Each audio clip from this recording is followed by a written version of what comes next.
Jadi, Assalamualaikum, salam sejahtera, salam GBN, salam Malaysia dan salam kuasa ketiga. Um, Hari ini saya ada live yang menarik, ya. Dan kalau kita lihat tajuk dia adalah apa orang kata, adakah Zahid Hamidi atau benarkah Zahid Hamidi ini sekadar timbalan Perdana Menteri atas kertas, ya. Jadi apa maksud saya? Jadi sekarang ni kita sudah tahu bahawa di dalam pilihan raya umum ke-15 disebabkan bilangan kerusi, ya, yang dimenangi oleh Pakatan Harapan yang memang tidak sebenarnya mencapai majoriti yang diwar-warkan, malah lebih teruk dari di 2000 atau PRU 14 dan PRU 13, ya. Jadi untuk Anwar dilantik sebagai Perdana Menteri yang di-Pertuan Agong bukannya merujuk kepada kerjasama BN dengan PH, tetapi perlembagaan, iaitu pada hemat tuanku Anwar mungkin dapat majoriti, maka oleh sebab Anwar adalah pemimpin gabungan yang dapat kerusi terbanyak, jadi yang di-Pertuan Agong memilih Anwar, tetapi Anwar sememangnya wajib membuktikan keabsahan kerajaan pimpinannya yang pada pendapat saya masih belum terbukti sebab MOU dan sebagainya. Okey, tapi itu semua saya dah jelaskan sebelum ini. Tetapi apa yang lebih menarik adalah oleh kerana terdesak untuk mendapat sokongan majoriti, maka Anwar terpaksa bekerjasama dengan Barisan Nasional. Sebabnya mudah. Kalau dengan Barisan Nasional sahaja 30 kerusi, jadi 82 campur 32 dah dapat majoriti yang cukup tipis tapi boleh bentuk kerajaan. Jadi kira BN bersama PH pun dah boleh bentuk kerajaan. Untuk memantapkan lagi majoritinya, maka ditariknya GPS dan GRS. Sebelum saya lanjutkan, untuk makluman anda, GPS ni dia akan ikut BN ke mana sahaja BN pergi. Okey, ini memang anda kena tahu. Jadi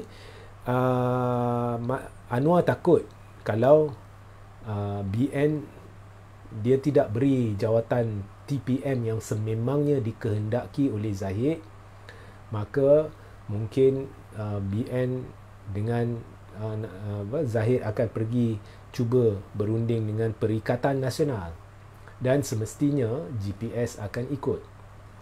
Jadi maknanya Zahid ni ada pengaruh yang cukup besar terhadap Anwar.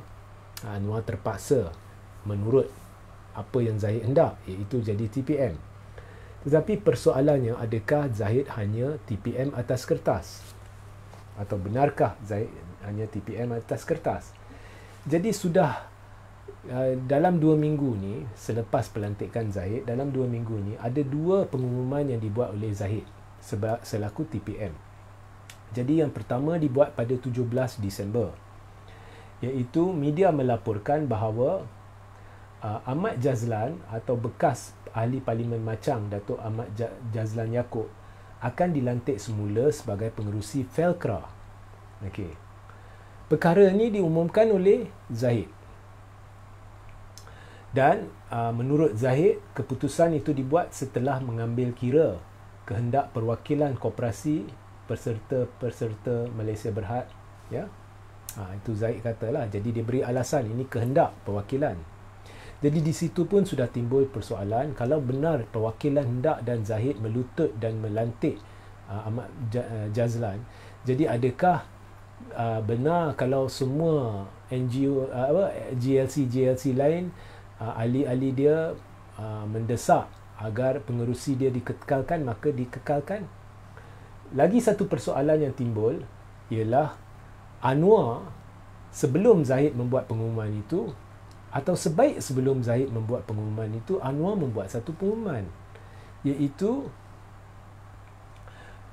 perkhidmatan lantikan politik dalam badan berkanun di peringkat kerajaan pusat dan syarikat berkaitan kerajaan atau GLC ditamatkan serta-merta.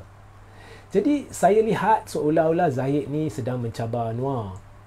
Anwar kata semua tak boleh lantikkan politik. Kemudian sebaik selepas Anwar berkata demikian, Zahid umum Ahmad Jazlan jadi dilantik semula sebagai pengerusi Velcro. Okey. So, nampak seolah-olah Zahid sedang memberitahu bahawa saya hendak ini dan awak kena ikut. Tetapi keputusan Zahid atau pengumuman Zahid menimbulkan kekeliruan dan kemarahan di kalangan ramai pemimpin Pakatan Harapan. Ya. Dan disebabkan kekeliruan yang timbul. Jadi Anwar 4 hari kemudian terpaksa membuat kenyataan dan berkata, lantikan semula Ahmad Jazlan ditangguhkan. Tetapi adakah Anwar memberi sebarang sebab konkret mengapa ditangguhkan? Tidak. Cuma Anwar berkata ianya menimbulkan kekeliruan. Okey. Semalam pula Zahid membuat satu lagi pengumuman.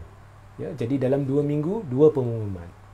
Kali ini Zahid berkata dia telah melantik seorang ketua NGO kontroversi, ya, Ramesh Rao. Ramesh Rao ni dikenali sebagai orang kuat Najib, sebagai pegawai khas berkait hal ehwal masyarakat India. So saya pun pelik sebab kalau anda pergi ke Twitter Ramesh Rao, anda akan lihat, atau kalau anda pernah membaca mesej-mesej dia dalam grup-grup dan sebagainya, mencarut dan sebagainya, memang bahasa longkang lah. Okey.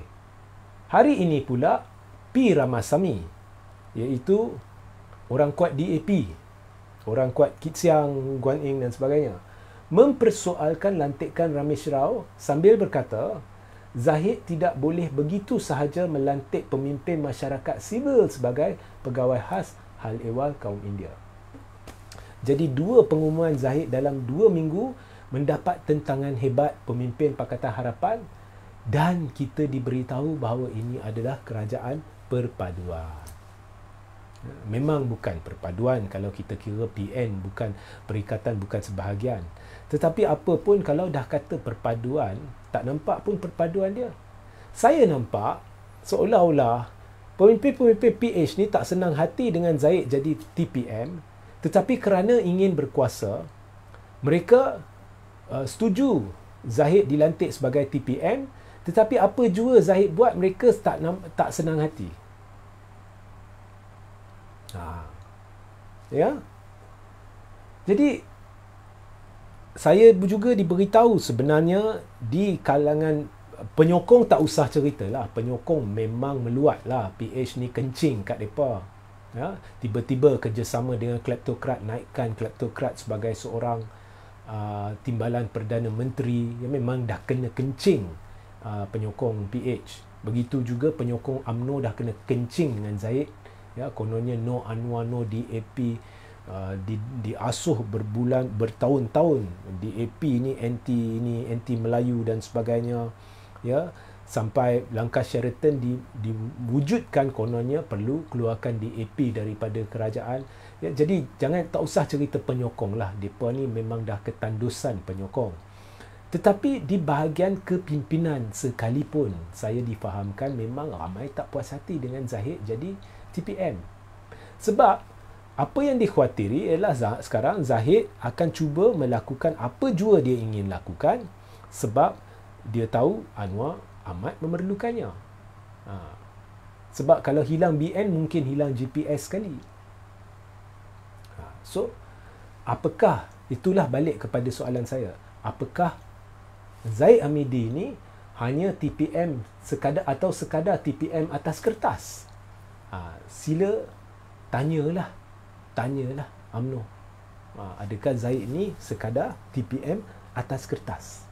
Okey. So, itu sahaja pencerahan saya hari ini, pendek ya. Okey.